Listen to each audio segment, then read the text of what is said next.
Welcome to Witness Wednesday here on the Walk Boldly with Jesus podcast. I am your host, Katherine Duggan. However, each Wednesday, I will have a guest give their witness of how God is working in their lives. Hearing how God is working in other people's lives shows us how deeply He cares for each one of us individually. Listening to these experiences will help your faith grow. I am so blessed to be able to share these with you. Let's get started. Today, I wanted to replay my witness about Christmas 2023. I felt like with this being Christmas Eve, a Christmas witness would be good. In 2023, it was the year my sister Dee moved back to Connecticut and bought a new house. She had a Christmas Eve party because my aunt used to have one each year, but now she's moving to Florida. I went to Dee's house on Christmas Eve alone as my family wanted to chill out at home. Well, Sam and Noah were both working. It was great to see my parents, Dee, my sister Suzy and her husband John, two of their boys and her granddaughter, and then my sister Theresa and her husband Glenn. We ate dinner together and talked. Some played games. It was a really great time. Then, when I got home, Sam and Noah were in the kitchen talking, and then Ryan came down. The boys and I stayed in the kitchen talking for over 2 hours. This in itself is a Christmas miracle, as they are teenagers, and so they don't love talking to their parents. We talked about all kinds of things, and it was so great. Of course, sometimes they were arguing, which I didn't love, but it was awesome to see them interacting with each other. I feel like 2024 is going to be a great year. I think they are starting to come out of their rooms a bit more. They're starting to talk a bit more and hang out with friends a bit more. I'm really looking forward to this upcoming year. Noah is a senior and is planning to go far away for college in the fall, so I'm hoping to get to spend some good family time with him before he leaves. On Christmas Day, we always go to the Duggins' house. The Deslets, my family, always celebrate on a different day, so we are lucky as we don't have to alternate. I like that we get to do the same thing each year. I love that we get to see his entire family, his brother and his wife, their 2 girls, my mother and father-in-law, and Tony's aunt. Usually, when we go, our boys are on their computers, and their cousins are too. Occasionally, we'll play a game or two, but I would say the majority of years, we just hang out. It's nice to get a chance to catch up. They don't live far away, but we don't see them too much. They have kids, we have kids, they work, we work. Life gets busy, and we don't schedule time to visit. It's funny because when we lived in New Jersey, when our boys were younger, we saw them a lot more. We would come up for all the holidays, so they would come up and visit as well.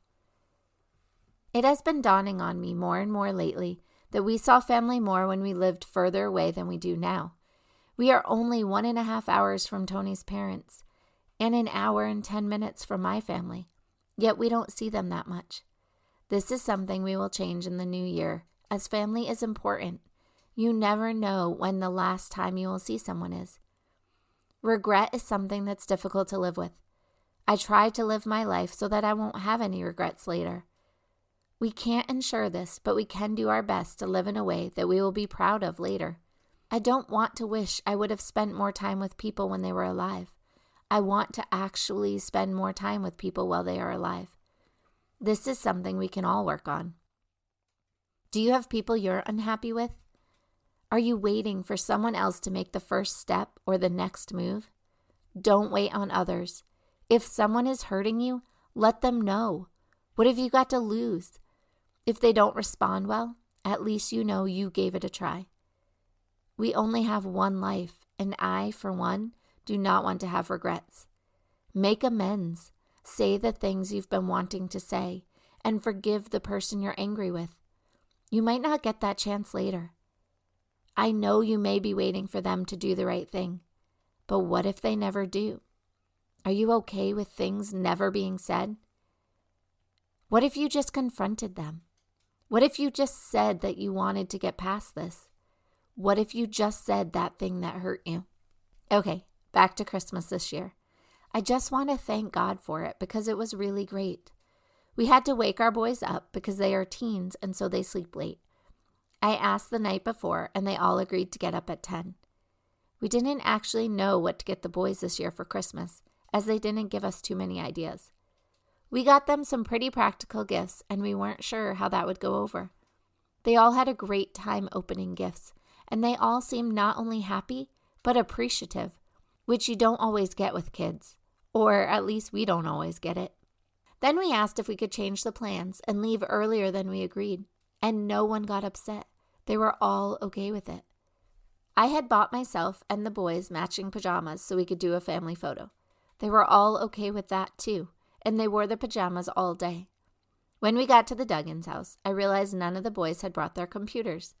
They were all sitting around the table talking and playing on their phones. I asked if they wanted to play a card game, and they all said yes, so Joni and the boys and I played Monopoly Deal.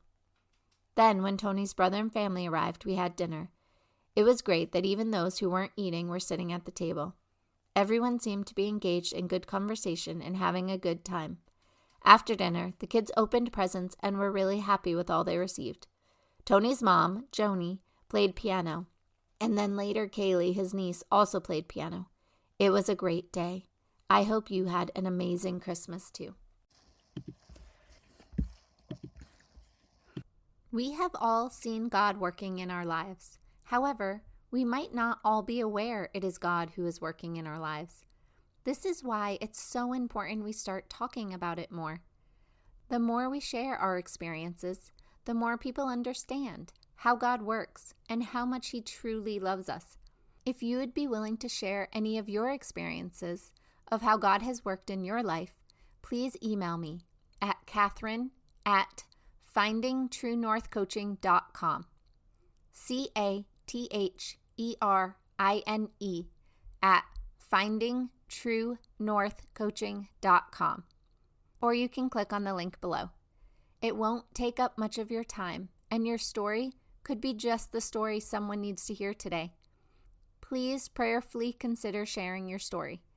Everyone has one, and the world needs to hear them. I look forward to spending time with you again tomorrow. Remember, Jesus loves you, and so do I. I will have another witness for you next Wednesday.